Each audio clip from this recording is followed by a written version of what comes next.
I think we got it done, so thanks for your patience.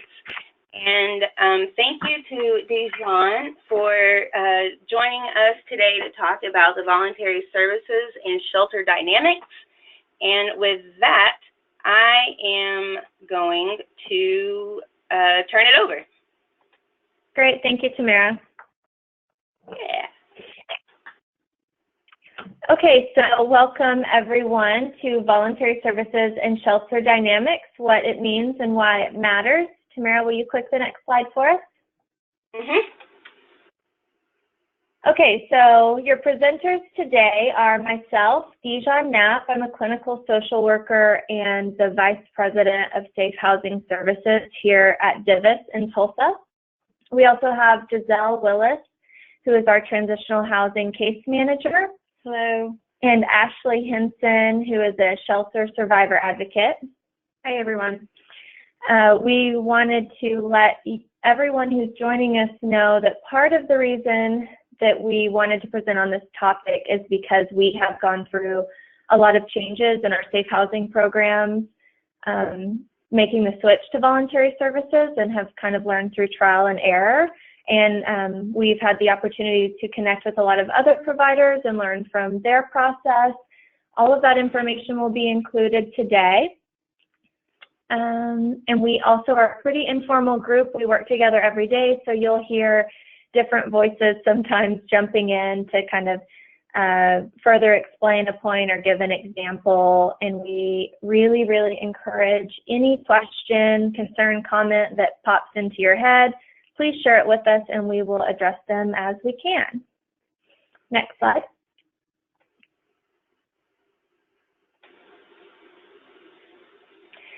So first, let's start with what is voluntary services.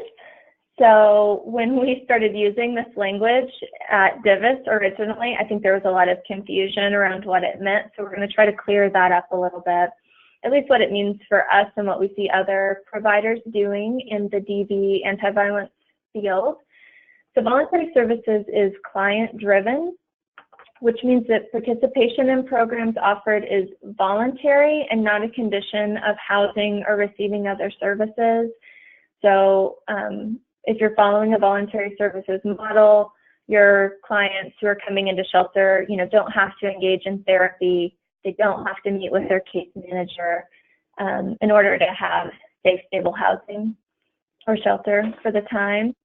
Survivors also have the freedom to make their own decisions about their lives. And this is really important, that we really believe that they are competent and capable to do so. Next slide. So the why does it matter? Well, thank you. The goal really is to find a way to serve clients that allows them the personal autonomy that was likely denied to them in the abusive relationships that they're coming from.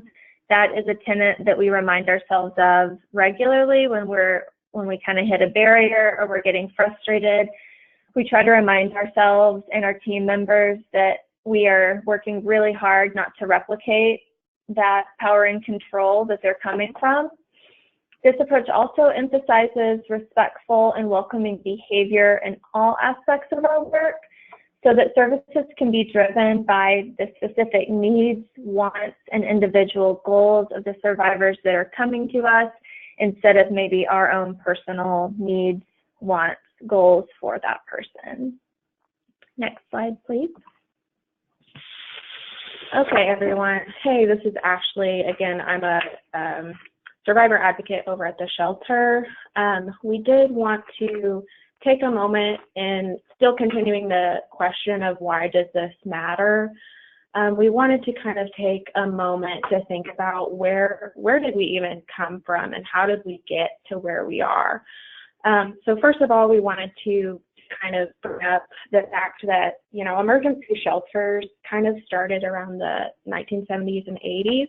And most of those early shelters were established in residential homes of volunteers and regarded as more of safe havens versus shelters. Survivors were at the center of grassroots efforts to bring social awareness to the experiences of domestic and sexual violence victims. And as the legal system kind of started recognizing and defining this issue a little bit more, programs and agencies began obtaining federal and state funding, and the need to set clear standards to ensure quality services really kind of led to this professionalization and institutionalization of the domestic violence movement. So we really kind of led away from survivor-led grassroots efforts and more into kind of what we thought that survivors needed at the time to really tackle this great social issue. So a higher value was really placed on advocates who had a certain level of training and experience in the field of social justice. This kind of caused us to move away from survivor voices and shifted certain outcomes and expectations that survivors must meet in order to be observed as successful. So full participation in services and rule enforcement are kind of examples of those forced expectations, which just does not leave any room for us to acknowledge the individual and their unique needs and experiences. As advocates, it's important for us to remember that in order for us to truly empower our clients, we must start trusting them to make decisions for themselves. Next slide, please. So most of us will recognize the power and control wheel and have probably encountered many different variations of the original version that show different tactics abusive partners utilize to gain power and control over their victims. This version, however, highlights the ways in which DV shelters use similar power and control tactics over the survivors they serve.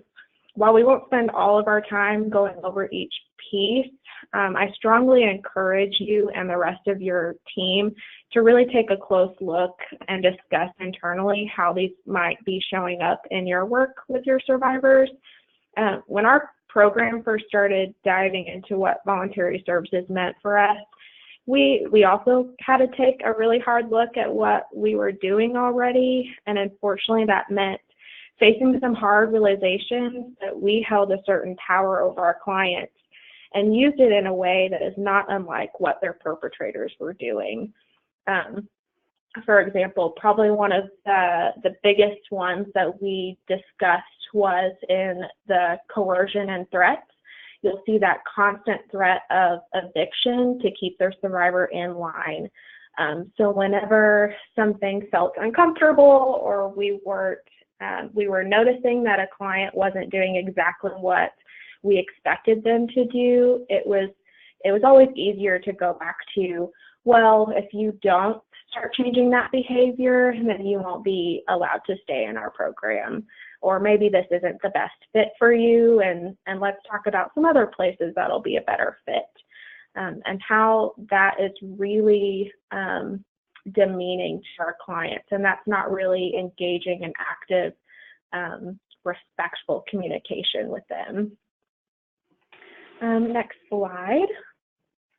Okay, so hopefully you're kind of starting to understand the importance of this discussion and why voluntary services is viewed as best practice. So really we kind of dive and move forward and talk about where we're going from here. We would encourage you to start shifting your focus from compliance-based rules to empowerment-based advocacy. So really, what does that mean? It means emphasizing on building relationships with your clients and relying on that established relationship when concerns or an issue with a client's behavior, when it does arise, because inevitably it always does. This means that you have already put in the work and established a sense of trust and rapport with the client. So in other words, if you like metaphors, so it's like you're depositing money into a bank so that when something does come up that's a concern that you really feel strongly about addressing, you've already spent that time into building a relationship with that person to where it's a little bit more comfortable to go to them and withdraw from that account and really approach the client out of genuine concern and reasons why it is a concern. So at that point, you can start brainstorming solutions with them as a team than as an authoritative figure telling the client what to do.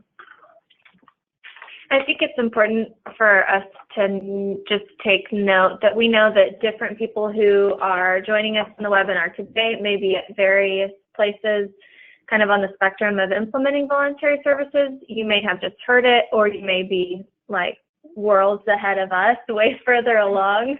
So I'll just say that out loud to honor that, and that if there are people listening that even have additional ideas or thoughts, again, on the chat box, please include those. We welcome that.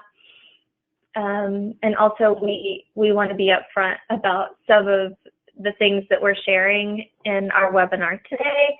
We know because, like Ashley said, we've made those same mistakes, and we're still kind of everyday processing through this. So we just appreciate our colleagues out there doing the same difficult work. Tamara, you can do next slide. Okay, so something else that really came up when we started diving into this approach is we noticed a lot of fear that staff had regarding, so if we don't require participation in our services, what does that mean? Does that mean that we're no longer going to have staff because now our numbers are down? And as we all know, our program and our services are always attached to some type of funding. So sometimes that does mean kind of crunching those numbers and really ensuring that we are meeting as many people as possible so that we can keep kind of the work going. So really, how does that tie into voluntary services? So something that we as a team had to really talk about as well is not only voluntary services, but we also kind of had to take a customer service approach. So really that meant selling our services in a way that we really hadn't done before. So it's going to the client and ensuring that the client, first of all, knows all of the options that you have available for them, and really kind of customizing or getting buy-in from them. What would it take for them to go to a group class? So really it really is individualized, and it's also really proactive in going to them and letting them know what's cool about your service, or how has this been helpful for previous clients that came before them. So it's, again, once you kind of get to know them and their situation, you can start making suggestions and express any concerns. But of course, at the same time, it's not saying, oh, you have to go to this in order to be successful. And it's being consistent in offering your services as well. So maybe you talked to them before about offering a service, but they weren't fully ready for that. So when they come back to you with the same concern, you can also remind them, hey, there's this cool thing that we have going on that I feel like will be really helpful to you in your time with us. I think it also sometimes means and this will come up again, but we choose to also engage in some of the things that we're asking our clients to engage in. Like, we have yoga programming at our shelter, and it's pretty wild, the difference in attendance between just going around and saying, hey, yoga's at 1 in the conference room, or going around and saying, hey, I'm going to yoga class today. I know you mentioned that you were really stressed out this week. I'm wondering if you would join me. I'm not very flexible either. We'll have so much fun. Let's just try it together. Like, that approach always gets more people in the door, and it is a little more time consuming and demanding on staff, but I think that outcomes show that it's worth that investment in time. And again, you're putting that money in the bank, so that if you have to have a more hard conversation with that client, you have that to withdraw from. So this slide, when we first started talking about reducing rules and really embracing voluntary services, I would say it probably started years ago, but I'm really thinking about 2 years ago when we started really focusing in on this. A lot of the team thought, I was advocating for full-on anarchy at the shelter.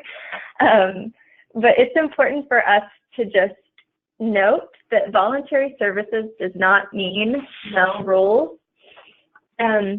It really means being thoughtful and intentional about the rules that you do have and thinking about the impact that various rules have on the community that you're serving. So the things when we started looking at the rules and expectations that we had in our shelter, there were some that were really non-negotiables, and it took a while of us having internal conversations for staff to feel safe. It's interesting the parallel processes that happen between our residents and our staff often. But you know, staff were really concerned that maybe safety, rules around safety were going to go out the window, and that was absolutely not the case. There were certain things that we settled on that due to our agency policies and due to things that we know, for instance, about like development of children and us really trying to stick to a policy around no physical punishment of children.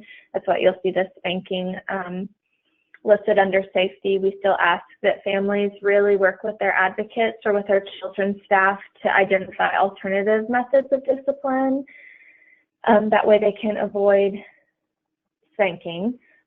Destruction of property, you know, if you try to burn down the shelter or you kick down a door, that's a safety concern, so we're going to have to take those really seriously. Threats of emotional or physical violence, breaking someone's confidentiality, those are things that we just don't have wiggle room around, and we have to take really seriously, and we're constantly kind of messaging to residents the importance of really being accountable to those types of rules. The things that we got rid of were things like requiring that everyone did chores while we still encourage it. And again, when I said that staff pitch in, that means that maybe instead of going and telling everyone that the community spaces are a mess and everyone better start cleaning or everyone's getting exited, we go in and we say, hey, I'm going to start sweeping and mopping the dining room. I'm wondering if anyone's willing to help me. And again, we have found that that approach tends to work out a lot better for both parties. We moved away from curfew requiring, you know, lights out and doors closed at a certain time. Again, there may be some shelters who have never stuck to that. And I applaud you because it does make the work a little more complicated. But when you really get down to it, and we're talking about serving survivors who maybe haven't had a normal sleeping pattern in years, weren't allowed to sleep, can't sleep due to night terrors or PTSD, forcing, you know, 3 or 4 people in our shelter. We have 4 beds in a room, so having that many people together all in trauma and one person having night terrors and waking everyone up and telling them, all of them, that they have to stay in that room until 6 a.m. turns out to not be very trauma-informed or helpful to our survivors all the time. Also, we had, because we were a new shelter facility about 4 years ago, one of the big rules was no outside food or drinks. So that meant when a survivor who is currently a resident walked through our doors and we saw them with, you know, a Quick Trip cup or a bag of Burger King full of chicken nuggets or just food to make a salad from the grocery store, we were stopping them and saying, no, you can't bring that in here. Now, we do serve 3 meals a day, 7 days a week, and we would say, we provide food. We really want you to use your resources to help yourself move forward. But also, that's just a weird power and control replication. What ended up happening is, you know, I would leave for work in the evening and pass by a family sitting in their minivan eating their Domino's pizza in the van instead of inside at a table together because we didn't allow them to bring in their food. We also had all kinds of fun 2-liter bottles of Mountain Dew and bags of chips stashed all around the shelter outside because people wanted to have snacks. You know, it's like we are such creatures of habit, and those comfort foods really do get us through some hard times. And denying them that, it doesn't follow voluntary services. And those are things that after we talked about, we decided those were rules that we could let go of. Also, the rules didn't keep the rooms from being messy, didn't keep food from still making its way in the shelter. We still had to have an exterminator come because we would still, I mean, it's kind of like you have the issues regardless of if you're shaking everyone down as they walk in the door or not. So, okay, next slide.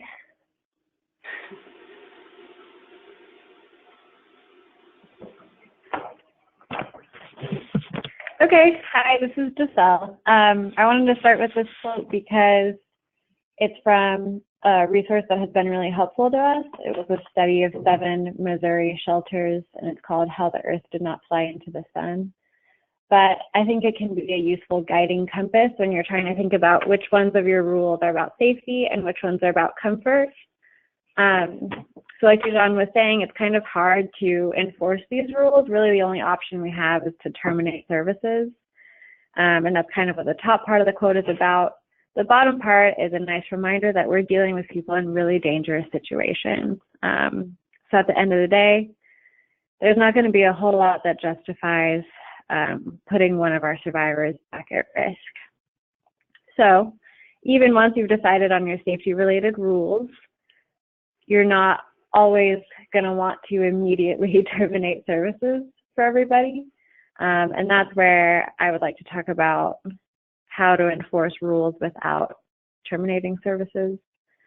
One example would be a high lethality client that maybe you discover they have some marijuana in their closet. You don't necessarily want to exit them because that would be putting them right back into a dangerous place. But at the same time, there's all this new gray area around marijuana because of the medical licensing, the new law. So it's going to require more of a conversation than maybe what we would have had in the past. Next slide. So in my experience, there's a couple things you just want to do from the beginning. So that would be building a relationship with the client and focusing on incentivizing proactively. For example, with chores, you would want to tell people up front that, oh, you can have access to a boutique, or you can, we give out bonus bucks as a reward for helping out, instead of saying, well, if you don't do this, we'll exit you from the shelter. Will you tell them what bonus bucks are? Bonus bucks are currency that we made up. And I think it's typically you get 1 bonus buck per chore, but you get bonus bucks if you're seen helping out around the shelter, and then you can spend them in our room of donations. So you can get yourself new clothes for the baby, or nail polish, or all sorts of different things. It's also a really nice way to use some of those random community donations that you really appreciate, but you're like, what am I going to do with 1 bottle of lotion in a shelter of 30 people or 100 people? And so what we do is we put it in the bonus buck room, and they can then buy like the nicer brands or the specific smells, full-size bottles of things that they want that maybe we don't have for everyone. But if you pitch into the community, you have the option to buy those. Yeah, it's monopoly money. Yeah. So while you're building these relationships, while you're talking about incentives, positive reinforcement, it's also important to think about where you and the client fall in terms of what does motivate you. So when I worked evenings at the shelter, I did a lot of entries. People would come in and they hadn't eaten, they hadn't actually had quality sleep in quite a while. And then I'm there asking them to sign a bunch of paperwork and trying to talk about things that are higher up on this pyramid, things like safety, things like healthy relationships, how good it feels to be able to keep a consistent job. And that disconnect is just important to keep in mind when we're talking about our expectations of clients in crisis. How do we expect them to genuinely engage in learning from us or working with us when their basic needs are barely just getting met? So just having that patience is also really important. And we come back to Maslow's hierarchy a lot, just to remind ourselves that most of the people that we're serving, especially if they're fresh through our doors, are at that very bottom pyramid line of physiological needs. They really just need to get those basic needs, and that they can't even make it to the safety and security space until, you know, their kind of systems slow down and start to regulate enough for them to even realize that they're currently in a safe shelter. And really what a lot of our services traditionally are set up for is for a person who is at the top of the pyramid, who is self-actualized, who has already gone through all of those other things, and then they're able to pursue a meaningful career and pay all their bills and not get overwhelmed riding public transportation, or they're able to make doctor's appointments and follow through with them. Like some of those basic things that I know can be really taxing in our work when we're constantly having to, you know, handhold or just feeling like clients maybe aren't working as hard as us. That might not be true. It might just be that they're just in a different place, and that they actually can't, they're just not working from the same space that we are. So I think it's important for us to keep in mind, and to keep us maybe feeling strong in this work, to have that as a base to kind of work from. Next slide. Yeah, next slide, Tamara. Okay, thank you. Okay. The literature out there backs me up. There's lots of, oh, I don't know about lots. There's several studies regarding specifically shelter dynamics and rule enforcement. Usually they'll survey the clients about what they think they learned, or how if they felt that the rules were helpful, or if they felt more like they were oppressive. So this first study I'm referencing talks about how clients can appreciate nuance in how rules are distributed. I was going to give an example of if I was handing out supplies at the shelter, sometimes people would ask me for a full-size bottle of shampoo or a full pack of diapers or something. And I would say that those were typically reserved for larger families.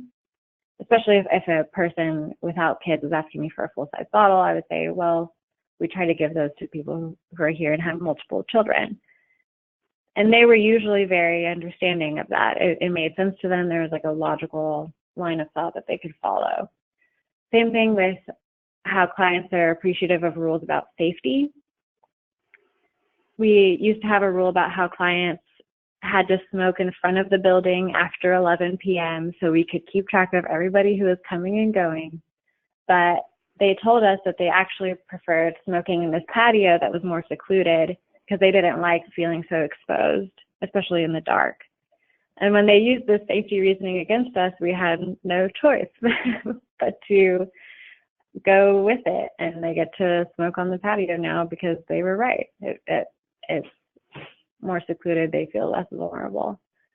So I would also really encourage you to spell out rules that are for safety.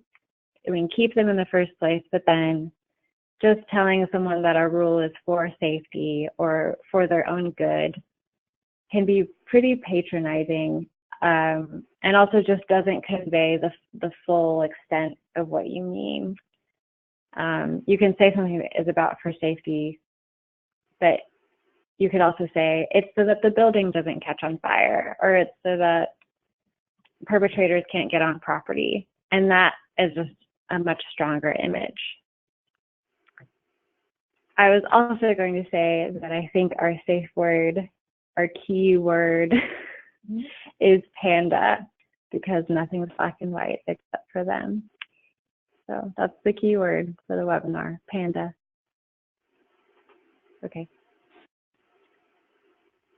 Okay, so I have an example about a new client smoking. I like this example because it's the type of rule that you are generally going to want to keep because it is safety related, but it's also maybe not on the same level as someone who is doing meth in the dining room while starting a fight. So you're not going to immediately exit this person, so how would you approach it? You can think about it, but I'm going to go over some do's and don'ts on the next slide. So do introduce yourself, especially if they're a new client like they are in this example. It's just important to start that partnership off by letting them know your name. Doesn't have to be anything fancy, just you work there and you wanted to let them know who you were. Then you can show a solution. If you're going to correct something, give people the chance to do it correctly the next time. And you can also show some empathy while you're at it. So just saying, hey, I know it's cold, it's windy, it's annoying to have to smoke over there, but our designated smoking area is that bench over there. And if you can smoke there in the future, I'd really appreciate it. This is also a great time to remind them of the reasoning behind the rule. And again, instead of saying, well, we have this rule for safety, I would try to say something like, we have this rule because we don't want the building to catch on fire.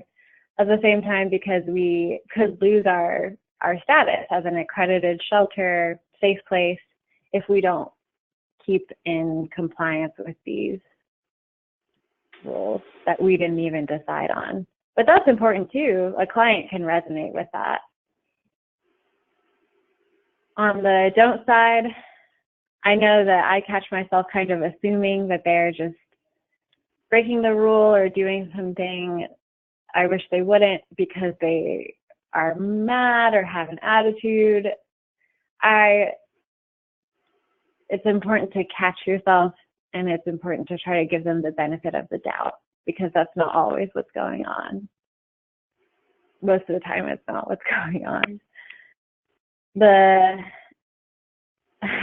I don't know about you all, but I also don't super appreciate when someone tells me not to do something just because it's against the rules, or hearing that I shouldn't do something just because someone told me not to. It's not very satisfying, and a lot of times we are working with adults. We don't have to be parents that just say, oh, you have to clean your room because I told you so. So again, I really try to emphasize giving as much reasoning as you can. Give them something to connect with. And then it's also not an opportunity to assess moral character. Sometimes maybe we talk about good and bad clients, or true victims versus like less palatable victims. It's really important to move away from that. Nobody's paying us to try to decide who's saintly enough to stay in our facilities or who really is a true victim, as opposed to someone else who still needs services and is just a lovable rule breaker. We all know some of those. They're everywhere. So some of them may even be leading this webinar. And I think that's an important, again, distinction around parallel processes of, if you are a staff person that really doesn't appreciate someone saying, you have to clock out at exactly this time every day and you can't go into overtime because it's the rule. If that makes you feel some kind of way that's not positive, versus if someone says, hey, we have a really tight budget, we really have to reserve these extra funds for emergencies or, specific training days where we need extra coverage so that staff can attend training. So please, please, please, we can't allow overtime. If your supervisor isn't supporting you in this, please let us know. I mean, that's a totally different message. Or if you've ever worked in a restaurant, it's not like your manager at a restaurant isn't letting you wear your cute shoes because they don't like cute shoes. They're telling you you can't wear those because there's a risk here of slipping. So you need to wear those dorky treaded shoes so that you don't fall and break your neck. And then, that, again, it's just human nature to appreciate and feel respected when somebody trusts that you're competent to understand the reasoning behind something. And it really only takes, it's a small shift in our day-to-day interactions. It doesn't cost anything and doesn't take that much more time or effort from staff once you get in the habit of doing it. And I say that as someone who's fallen on both sides, as probably most of us who have been doing this work for any amount of time can honestly reflect that you've been on both sides of it. Okay, next slide. Okay, so this is a little bit of like a, hopefully, inspirational, we're in this together slide. It's really important to remember that in this work that seems never ending, that's very, very heart-wrenching and demanding and heavy, that we're in this together and that we're all learning together, because this field is constantly evolving and changing, just as, you know, even as how intimate partner violence and domestic violence is perpetrated and happens within homes and families and relationships due to, like, now there's technology that people can log into your Facebook and harass you that way. That wasn't an issue when the movement first started. So it's really important that we're always staying up to date on current interventions, current best practice. Yes, for some people who have been in this work for 20 years, it's exhausting to keep having to learn a new way of doing things, but we could also flip that a little bit and think of it as exciting and keeping it fresh. This model specifically of voluntary services is a new way of serving survivors and really does require a willingness for us to change. And for us to do the change, we're going to be required to evaluate ourselves and evaluate ourselves honestly. Research does show that this approach has a positive impact on survivors.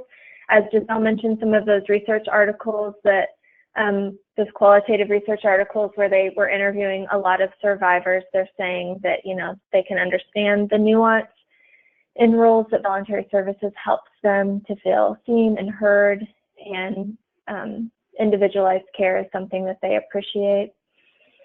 And as we've alluded to, and this is something that we hold a lot within voluntary services, is that we may not always agree with the decisions of our clients. As service providers, some of us who are survivors ourselves, this can bring up all types of feelings when we know that because now we don't have curfew, so-and-so is going to go out at night and meet up with their perpetrator again. And if we just had that rule to require them to stay in, maybe, you know, they wouldn't go and get reassaulted. But we also know that we can't want something more than our clients or make those decisions for them, that we are going to continue to be open doors for them to come back to. We can do lots of safety planning, you know, like I think Giselle mentioned that if you have a hunch that that is a decision that a client is going to make, there's no rule that says that we can't go to that person and say, hey, I'm really, really concerned about your safety. And I've noticed that at night you've been gone a lot, and I'm really worried about where you're going and the risk that, you know, you're taking. And talk that out with them. Show them that you are paying attention and you care enough about them to bring it up, but that, you know, you can always fall back on saying, but ultimately it is your decision. I think sometimes advocates and those of us working in this field feel that it's our responsibility to control our clients so that they won't get hurt and so that the worst things won't happen to them. But that's not actually the responsibility of the work. And that's something that we just don't have control over, because we're talking about adults making their own decisions. Okay, next slide. So we wanted to talk about frequently asked questions. These were things that came up a lot in our department conversations when we were working through reducing rules and kind of thinking through all the hiccups. And again, that Missouri article, Why the Earth Didn't Fly into the Sun, we very clearly understand that title now, because in having these conversations, if you're not having them already, it will be like, well, what is this? And what is this? And what if, you know, the building catches on fire and voluntary services doesn't allow us to, and it's like, okay, let's talk through all those things. And these were a handful of the ones that came up over and over, and I'm going to let Giselle speak to these.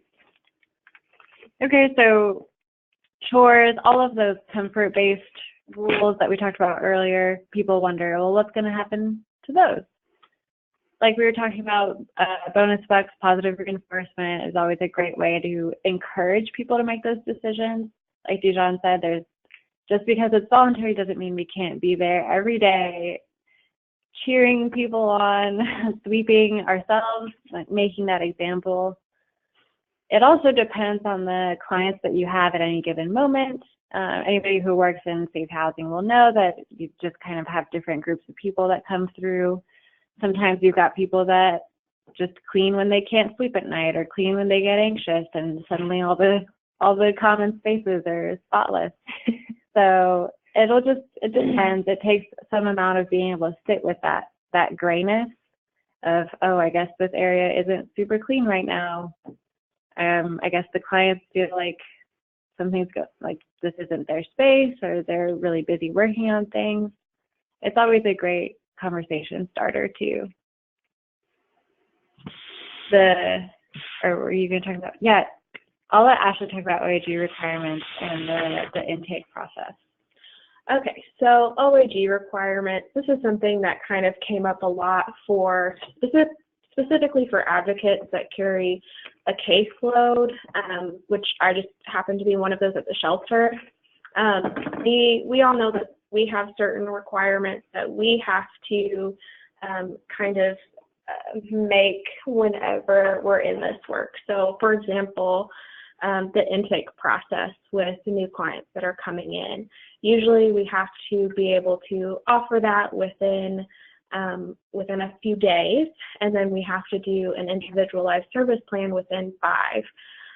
So a lot of fear went into, well, if we're voluntary services, does that mean they no longer have to participate, or they can decline meeting those requirements with us? Because that's a pressure that we're always going to have just as staff, and it's always going to be in the back of our minds. So really, how do we hold those two things?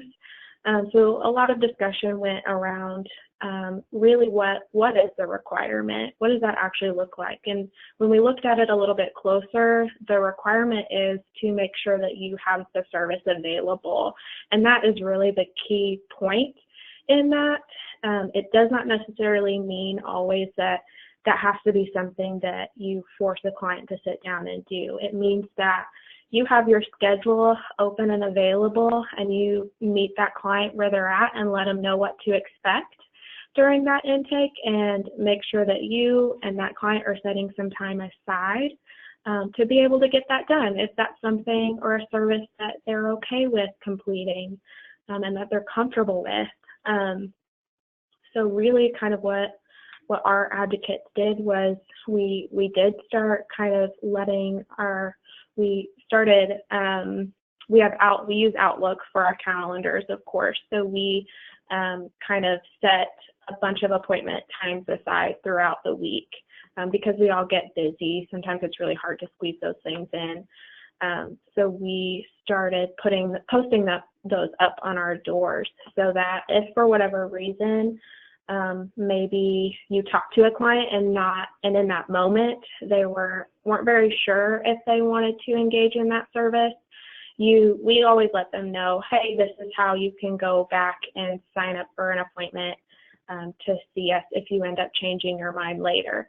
And then the important thing was going back and documenting our attempts, which again is really the key point in all of this, and making sure that you are attempting to provide this service. And if the client declines or they're not sure of, they have other things that they want to do at that moment, it's not forcing it, it's creating that space. And if they decline it, it's documenting that you at least offer that service to them.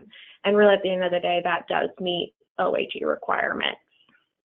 And we also will find multiple avenues of communication. So face-to-face, like, hey, I haven't had a chance to meet you yet. Let me show you where my office is. This is my name. This is what I do. This is what I can do to help you. Again, going back to selling our services. And then it might also mean if they don't ever show up again, that you pop back into the dining room that next week and say like, hey, or that next day or whatever time frame you're working within, and say like, hey, just following up. Sometimes we leave notes on people's doors, on people's beds, like, hey, just a reminder, I'm available, I have these times, because we're also engaging in the trust building phase with these survivors, and we need to show them that we are going to keep pulling for them and being available even if they're hesitant. And I know that we've had some people that they just really need a solid month to kind of stabilize and get sleep and come down from their PTSD and all of their internal alarm bells going off before they can even think about diving into a really intense, trauma-heavy intake process where we're going to be asking them a lot of questions that maybe they're not ready to talk to a complete stranger about. And that's an important piece for us to remember too.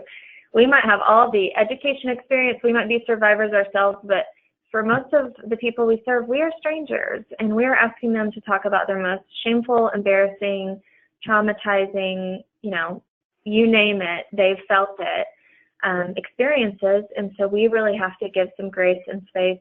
And then you just make sure that you're documenting all of that so that if OAG ever pulls that chart to review or any other accrediting body that you are under, that you can prove that you've done your due diligence to build that relationship and make those opportunities available. Okay, so we also, obviously, we're concerned about our clients, and if they choose to do something unsafe, like maybe return with their perpetrator for the weekend, it's kind of liberating to feel like we don't need the rules to talk to them about those things. I don't need to tell a client, hey, we had that curfew rule and you broke it, so you're in trouble now. It can be more of a conversation around, I'm concerned. What's going on? What is it that's drawing you back to the perpetrator? Is there something I can help with? Is it a financial need? Is it it's just such a conversation starter, and you don't have to use the rules as a scapegoat. You can use your own concern because we're all humans. Then the last question, I've been doing this work a long time. I'm a survivor myself. Don't I know what is best for my client? You have incredibly valuable experience. Your guidance, your help with a client can be incredibly useful. At the same time, they have their own experiences. At its most basic, you might just be on different levels of that Maslow's hierarchy that we mentioned earlier. Any type of disconnect between you and the client, if it's something that you feel like you could have done or could do and they're not doing it, even that comparison just doesn't count. They're a different person with a different experience. And I feel like that's just a keystone of the voluntary services type of advocacy, is appreciating that the individuals we serve have different lived experiences from our own, and being able to listen to them and work with them based on their own experiences. Of course, if you have something that resonates, if you have an experience in person, that's even better, that's great. But always just giving them their own space to figure things out on their own is ultimately what is most empowering. Cool. You can go to the next slide, Tamara.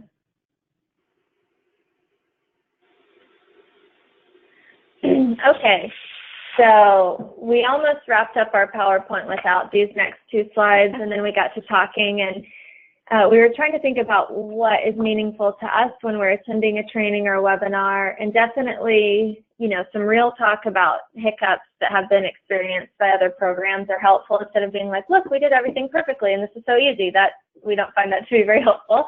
So hopefully you got some real talk within this. And then the actual kind of what's next, what are some of the concrete things that we can do.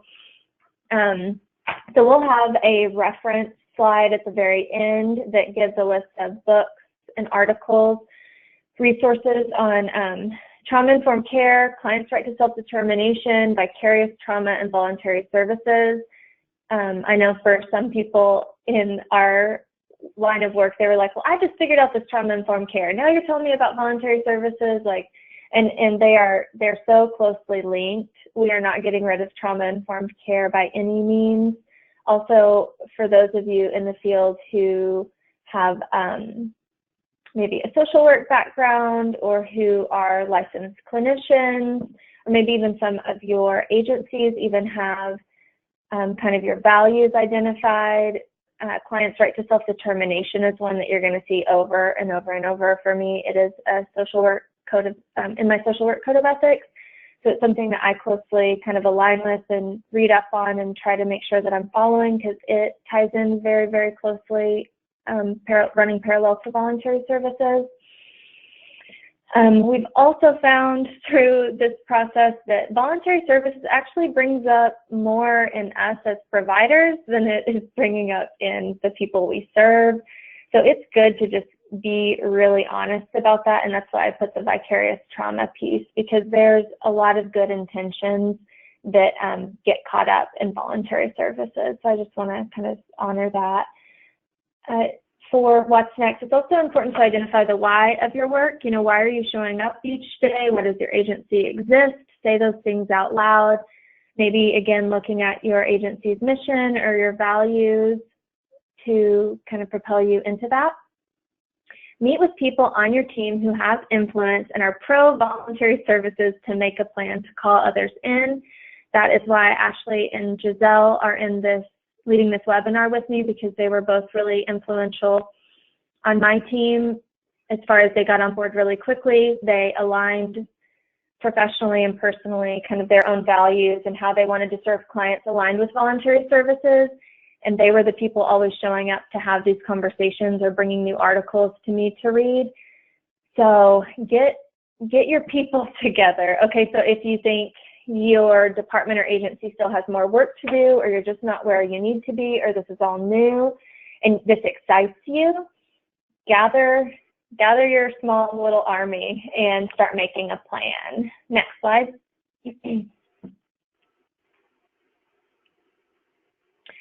So another important step is to take an honest look at your own roles. As I mentioned before, we got out our welcome booklet, all of our DNA no harm agreements, anything that we're having clients sign or agree to or read and understand when they walk through the door, we started looking at and dissecting. We took some time, and really a lot of time, to the point that it really annoyed some people that we kept talking about it, but we gave time and space to discuss the feelings that kept coming up for our team. A lot of people felt fear. They were worried about this change. And to be honest, there's still people on our team that still feel uncomfortable with some of the aspects of voluntary services, and we just continue to talk about those things when they come up. Go ahead, and once you've processed through these first few suggestions, be brave, take those risks, make the changes that you need. Remember that you can always go back to the drawing board. You know, a lot of people, when you're making changes, like, but what if this doesn't work? Well, if it doesn't work, get back with your team, talk about what's not working, and adjust things. You know, again, this is ever evolving, and probably by the time we all get voluntary services down really well, there will be a new change, and we'll go back to the drawing board and start making those adjustments. But this work really does take, hopefully you can get buy-in from someone on your leadership team as far as the voluntary services approach, and then get your kind of foot soldiers, your people on the ground doing the work with clients every day that this aligns with, and start moving and pushing this. And you can see this excited group of people just, woo, voluntary services. Next slide. These are our resources as promised. So these are some of the articles that we read, that we discussed, that Giselle discovered. She's definitely our research-minded person on our team. One of the few, but she has been digging into these things. The Washington State Coalition for Against Domestic Violence has a really nice resource library. So does National Coalition Against Domestic Violence, National Network to End Domestic Violence. I believe our state coalition website, Tamara, don't be mad, but I don't know that I've looked through all the resources there, but I'm sure there's more resources on voluntary services scattered through. And they're coming up. Okay, cool. Cool. So yeah, get in there, dig through these things, read them. Also, oh yeah, this second book, Trauma Stewardship, is a book that we as an agency at Divis started reading. There is a cool app that's called Hoopla, Hoopla, and if you have a library card at your local library. You can download this app and get access to 1 million Cole books. I don't know if it's actually 1 million, but it's a lot. A lot. And trauma stewardship is one of those that we've been able to access. So if you're more of like, I love audiobooks because sometimes I just feel too lazy to read. But, you know, on your long car commute or whatever, you can listen to that. You can be the weird person in the grocery store with your headphones in listening to a book on trauma stewardship. But it really does identify how hard this work is and how much so many of us are carrying, you know, these deep, dark secrets of our communities that because of confidentiality, we are just carrying them within ourselves, within our teams. And it kind of breaks down different ways to be honest with yourself, safe self-reflection, different kind of behaviors that you can watch for to know if the trauma maybe is getting too much and you need to take a break or take a step back. It has been that and the Missouri Coalition or the Missouri Shelters, How the Earth Did Not Fly into the Sun. Those have been two resources that we have been digging heavily into on this topic. So I strongly suggest those. You can click next. And these are our contact emails, as we mentioned before, Dijon, Giselle, and Ashley. If you have a question or you want to know more about how we did something or where we messed up, whatever, we're happy to share those if it means helping a fellow colleague in our state out. And I don't think anyone sent in any questions. We are hoping that we would have more questions or comments. We're happy to address those if people want to add those in now. But outside of that, I think we're done. Yep. So we did not get any questions yet, but we still have a couple more minutes. So if anybody has any questions, comments, suggestions, or anything you'd like to chime in with, you have 2 minutes to do that. And if not, thank you ladies so much for sharing this information. I know that we at the coalition here get quite a bit of calls and TA questions regarding different aspects of voluntary services and whatnot. So I hope everybody got information that they will be able to take back into their work from what Dejan and crew provided to us today. So thank you ladies so much.